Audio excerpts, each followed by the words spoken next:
From the Alex Trebek stage at Sony Picture Studios, this is Inside Jeopardy! Oh, yes, grab your axe, Johnny, and get to it. A guitar lick for the ages. Here we are, this Johnny Gilbert on guitar. So many duties on Jeopardy. This is Inside Jeopardy. Welcome back, everyone. Your exclusive and official podcast destination for all things happening in the world of Jeopardy. I'm Michael Davies. I'm joined today again. I'm not unhappy about it. I'm just saying again, I am joined by I'm back. Producer Sarah Foss, and finally, most back importantly, in the studio, we're all together again. Great friend of the pod, Buzzy Cohen.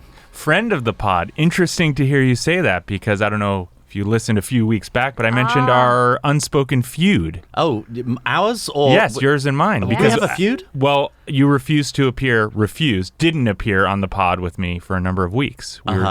And I heard that was a request. No, it was not a request. It was not intentional. I was traveling and I was doing other things. He's stammering. He's stuttering. I'm really not stammering. I don't feel. There are many times that I get caught out for things I should feel guilty about. This isn't one of them. I adore you, Buzzy. I didn't want to avoid this whatsoever. I'm just teasing. Buzzy said, "Hey, I'm just noticing every time I come on, Michael's not here. Do we have something going on?" I thought you were going to reference that apparently you got a death stare from Sarah as well. I got a death stare from Sarah. You apparently got one as well. You're in good company. Can we make it is it a turkey if we get 3 weeks of death stares in a row? Oh, no, maybe. I got it. So, very important. I have no doubt it will happen with the two of you here today, so don't you worry. So much stuff was going on before the pod, which I kept on saying, save it. Let's talk about on air. There's apparently some highlighter drama happened, Sarah, that we need to know about. Yes, sometimes I like to highlight my important facts I'm going to speak about. Last time I was with Buzzy, I highlighted them on the main sheet, and then every time I went to say something, Buzzy stole my nugget. Well, it was highlighted. Buzzy stole my nugget. That's a. If you ever want to develop that game show, we would be interested at Embassy Row. She highlighted it, and I'm looking for what I'm going to say about the game, and my eye goes to the highlighted thing. It worked, basically. Your highlighting technique works, and I apologize. But today, I've brought my own highlighter, and I've only highlighted my script. This is all part of Sarah's plan to make this a one-man booth. Exactly. She really wants to do a one-woman booth. Let's be clear. There you go. It's going to be. Buzzy, we've really just got to get into it. Tell us what you're wearing. I am wearing a made-to-measure Jack Victor suit, a Paul Smith tie. Once again, a peak lapel. You like a peak lapel? I do like a peak lapel. Mm-hmm. How does that make you feel? No, good. I don't wear a peak lapel well. You wear it very well. Well, we can talk about why that might be. And I've got my Cap-Toe Oxfords on today because I know you worry about what the very shoes nice. are. Narrow gray tie and signature eyewear. Let's just say the coordination between the tie and the pocket square is so on point, Buzzy. Well done. Thank you. Not an accident. We have already pointed out in talking of your eyewear that I've had the script printed out in what font, producer Alexa? 100?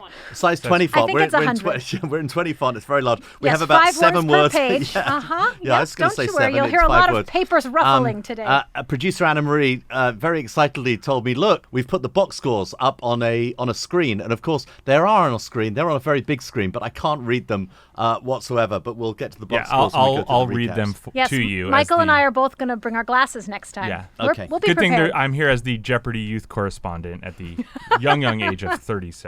Well, we finally made it. It is. We made it. The holiday season is here. It's back to school week.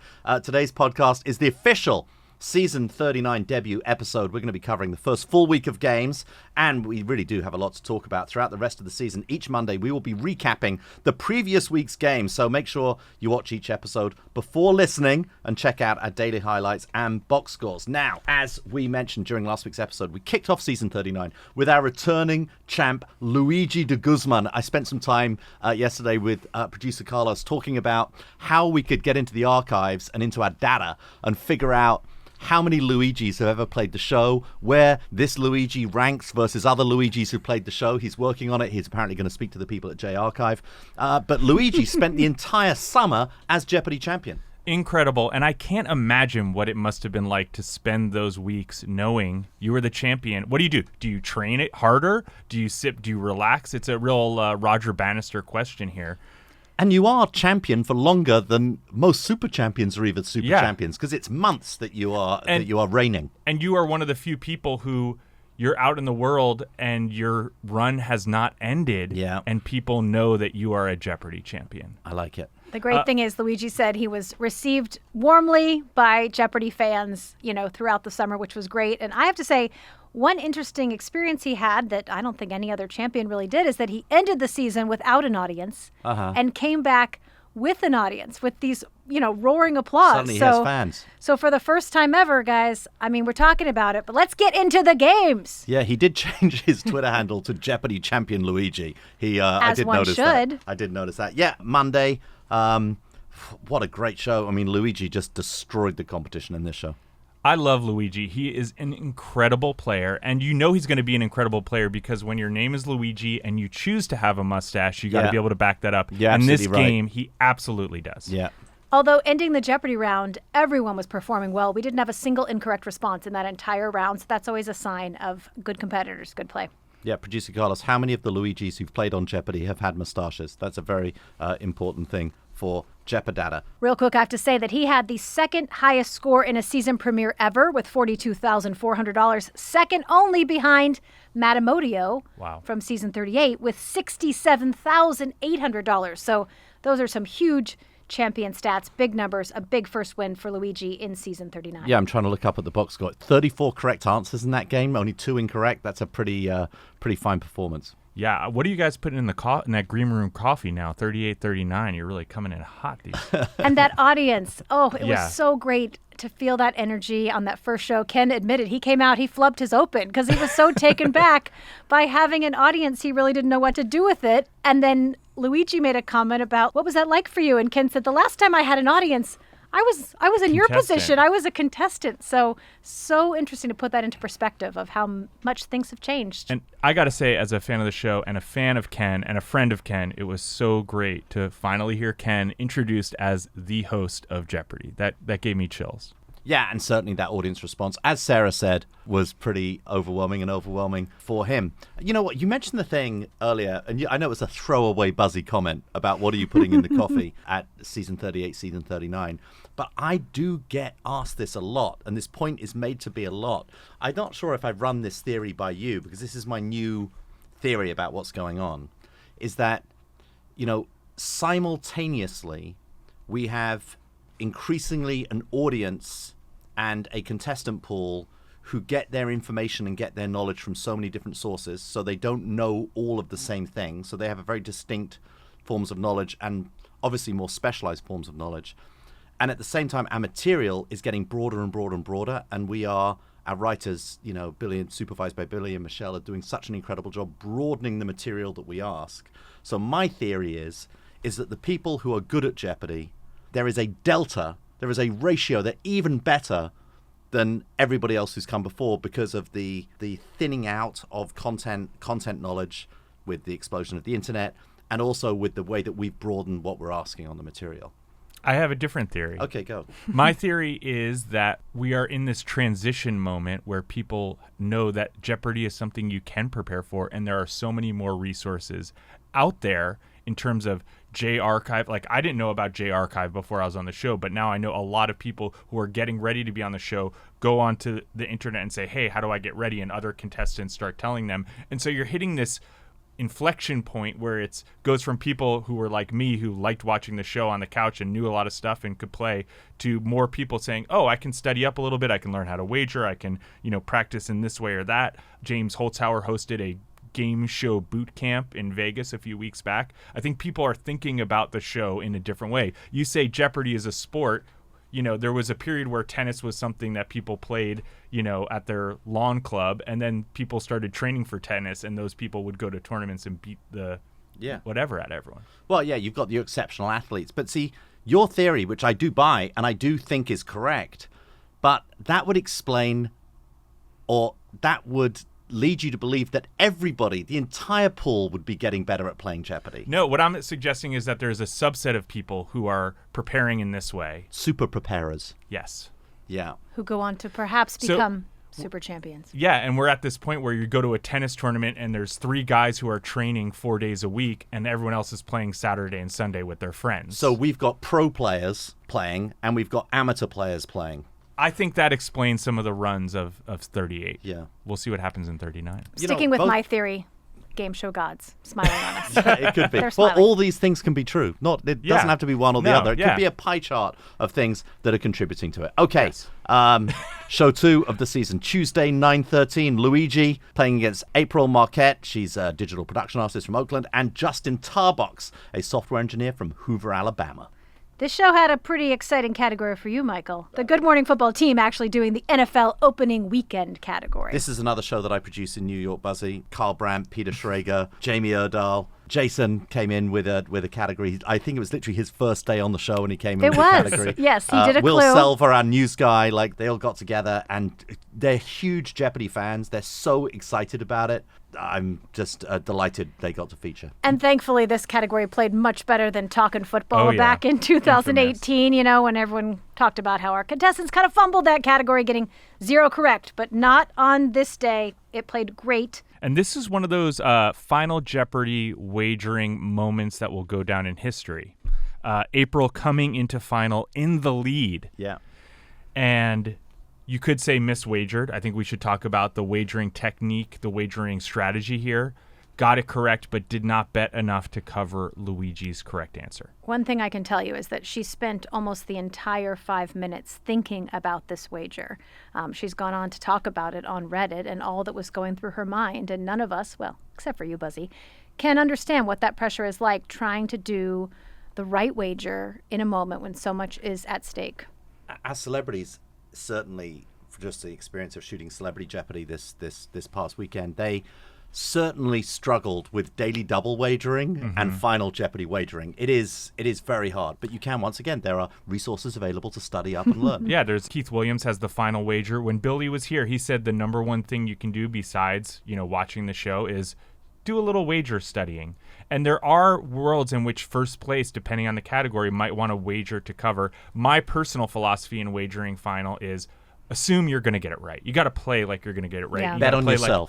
Bet on yourself. Yeah. Because it's not a great way to go into final thinking, okay, I'm going to get this wrong, let's bet to cover. The way that I think about it is if I know it, all these people know it. So I got to play where I'm feeling so much for April to come into final in first place, get Final Jeopardy right, and not win. That's a hard way to go home. And the audience so supportive of April. Obviously, she Yeah. was very emotional in this loss.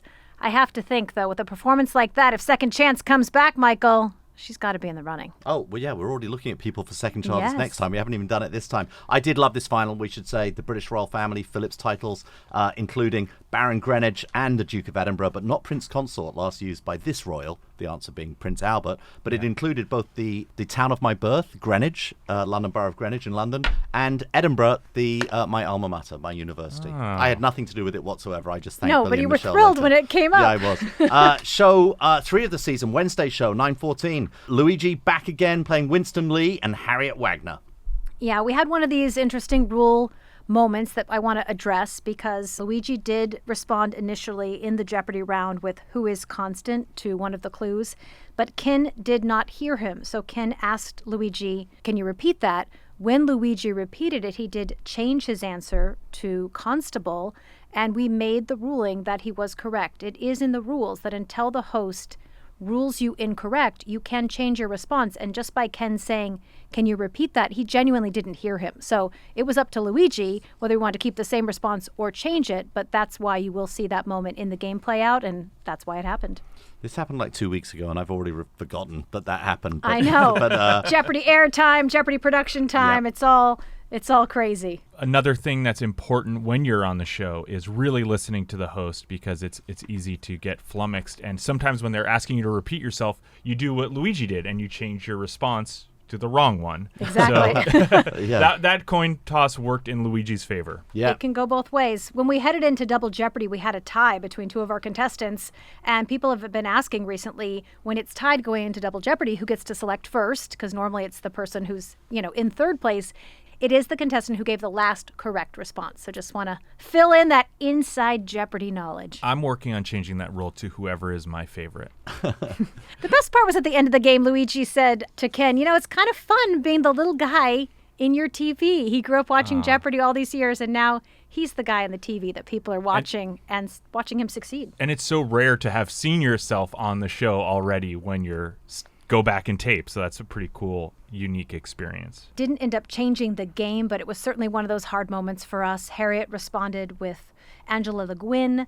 She responded incorrectly. Ken ruled her incorrect, and then she corrected herself after.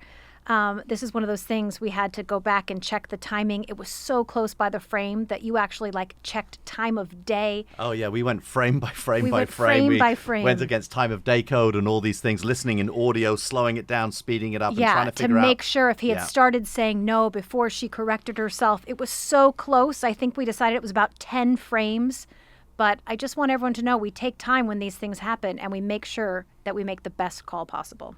Yeah, that was definitely took some handling, but there was no stopping Luigi in that game. 29 correct answers, another dominant performance. He ran the law category.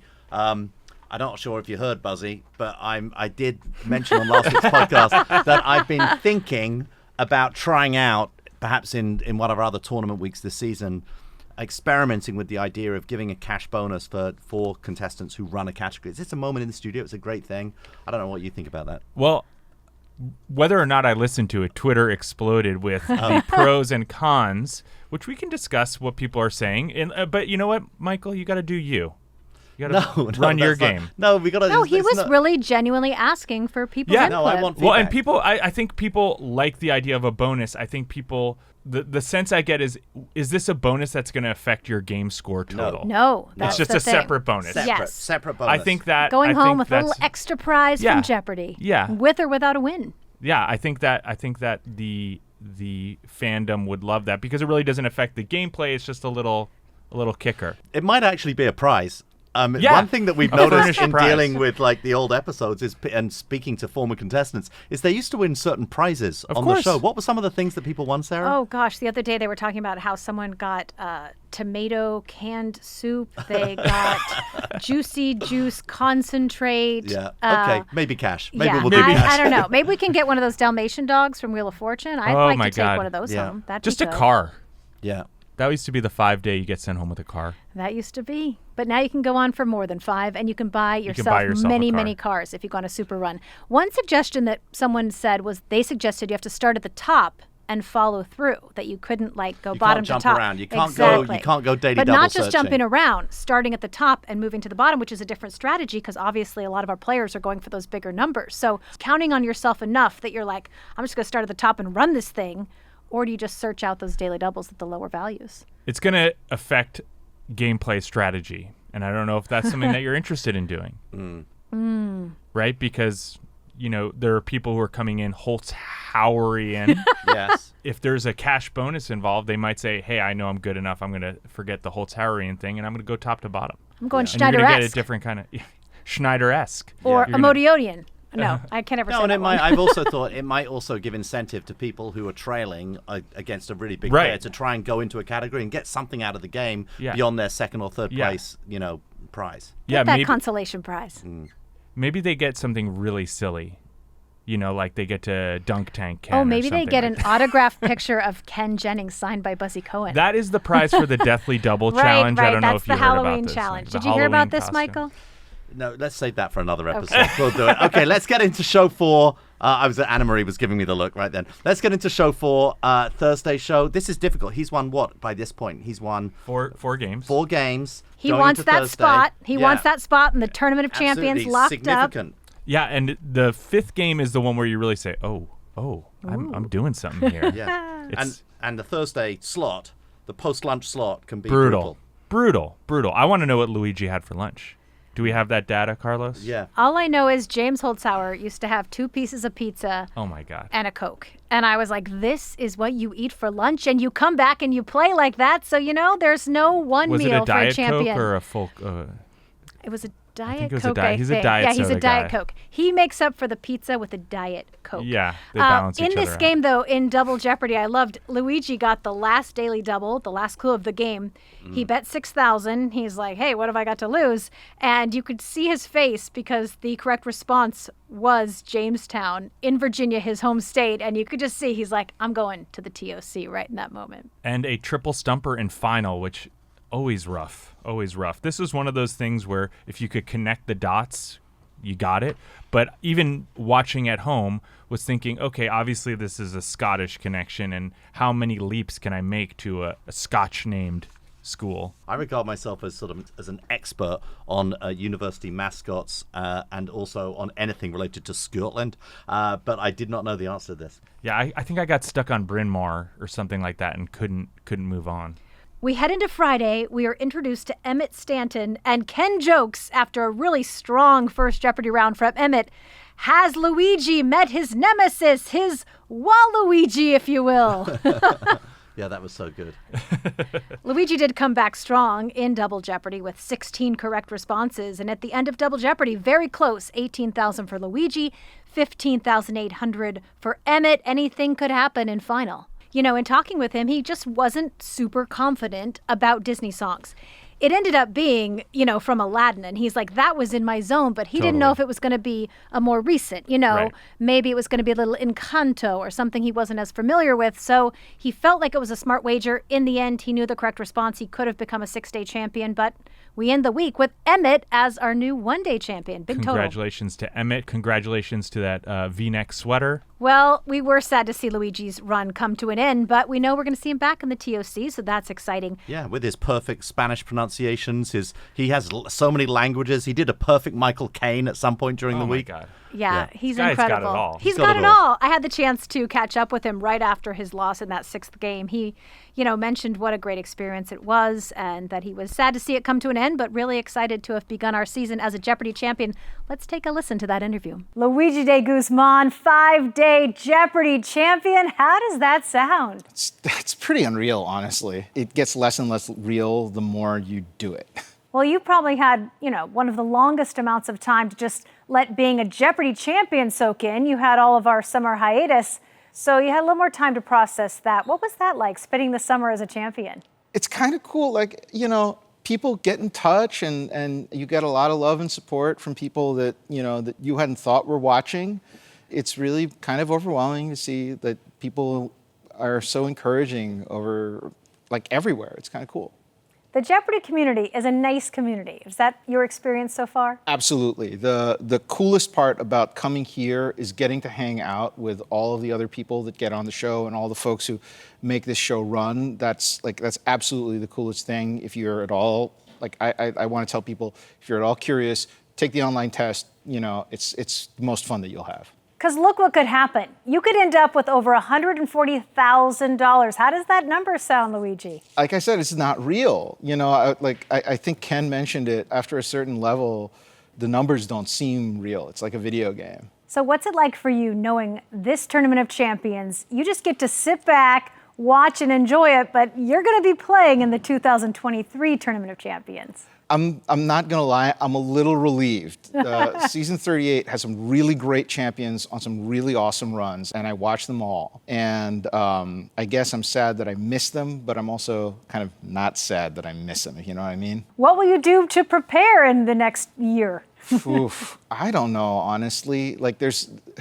You either know it or you don't. There's not a lot that you can do to cram more into your head. Most of this is really about, staying loose and having a good attitude and being positive and just letting it happen. At one point, I heard you say, I can't believe this is happening to Ken. Is that still the feeling you're having? Absolutely. On my first game, I said, we talked about dreams, and all the time since, I have felt like I've been dreaming, and the dream has just gone on. The dream came true. Yeah. What's been the best part of this experience for you? Honestly, just hanging out, being here, coming back and having an audience was crazy. When I started in season 38, we had no audience. The only other audience were the other players, and it hit me that we're up here playing the game that people at home are watching. And that means a lot to those folks at home. And it's been really cool to be that guy for those people for a little bit. Well, we're so happy to have you a part of our Jeopardy family. You're stuck with us for life. You're a Jeopardy champion for life. And we can't wait to see you in the 2023 Tournament of Champions. Thank you. What an incredible player. Really love that interview, Sarah. And I love getting to hear from the champions on the stage in that moment because you can hear all of their excitement, and they're still running on that adrenaline even after they lose. Looking forward to next week and seeing Emmett play. Will he be our next TOC qualifier? Have to wait and see. But moving on, why don't we answer a few viewer questions? Michael Rooney, who is actually a J alumni, he was in the 2000 TOC. I know him, smart guy, asks, given the success of choosing memorable games for summer repeats and the flexible delivery of streaming, is there any chance of a Jeopardy! Classic channel, revisiting choice cuts from the deep library of 38 years of games? It seems that much more could be done than is currently being delivered via Pluto TV. I mean, look, I think that streaming the Pluto TV thing, it's going to be interesting to look at that data, see how that's working, and see where it goes. I think beyond that, there is a lot of interest from streamers in Jeopardy and seeing what can be done with it. And I'm so interested in the archive in general. And, I go in and I dip in. We've got a system where we can watch old shows, and I dip in every now and then and watch a different show from a different season and love doing it. So maybe, I do think there'll be people who would line up to do a Jeopardy! Classic channel. I think the thing I'm always balancing, and this is like, we were talking earlier about a rule change, is like, to what extent is our job to innovate carefully versus to like preserve it and keep it the same. Similarly, there is going to be more Jeopardy.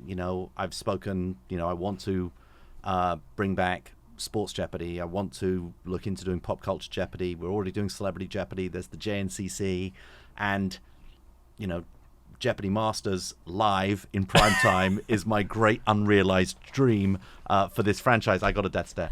So, when is there too much? Like, do I have to be careful in overexposing this brand? I'm very aware Jeopardy is a sport. The NFL is still number one because there are less NFL games than any other league. And I think that's one of the reasons that it's so precious. Keep it an appointment viewing as opposed to every three episodes of Jeopardy every night on different networks. Yeah. Doug asks, when working to create Jeopardy! Video games, are clues prepared for the games similarly to the show, or are clues made easier for the video game versions? Can clues on an episode be featured in a video game version of Jeopardy! And vice versa? Well, it's not vice versa. I will say most all of the clues you see on any of our video game formats, they are repurposed. They are clues that were featured in shows. And in terms of the difficulty level, depending on the brand and who the audience is that they are reaching out to, they get to decide, what dollar amounts they select. But never is material taken from the video games. They get it straight from the source, right from our Jeopardy! Writers and researchers. Okay, great questions again this week. We love going through them. Keep sending them to InsideJeopardyPodcast@gmail.com. And perhaps next week we'll read some of the reactions to the potential rule change, the running the category bonus. Because especially now you told me it's all over Twitter, I've got to go and read that. So you have time. Get your comments in before next week. All right, that wraps up another exciting episode of Inside Jeopardy. Thank you, Buzzy, for joining us. Always a fun time when you're in the studio. And you and I have a big night ahead of us. Yeah. It's our first ever Jeopardy! Honors event. The two of us are going to kick things off with our blue carpet arrivals. We're going to talk with our TOC contestants who will be in attendance, along with our inaugural Hall of Fame class recipients and those who are accepting on their behalf, plus special guests attending, like our reigning TOC champion, Sam Cavanaugh, who is about to hand over the title and, of course, the belt. Once the ceremony gets underway, we're going to be recognizing some of our most memorable players and performances from Season 38 and inducting the Jeopardy! Hall of Fame class of 2022. Yeah, we're very excited for the ceremony. One of our initiatives that we announced during the launch of this podcast, actually. I can't believe it's finally here. Join us here next Monday for our special Jeopardy! Honors episode. And of course, make sure you subscribe to this podcast, rate us, leave us a comment, share across social. Follow us at Jeopardy! On Twitter, on Instagram, on Facebook, and on YouTube. And we will see you next week. Let's get the guitar in Johnny's hands and cue it up. Goodbye.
Somewhere there's a session guitarist who is seething that he's not getting the credit he Do you know what's so funny? My nephew, who works in music, works for the company who do it, told me exactly who it is. The clue is, if you liked that video, click this button.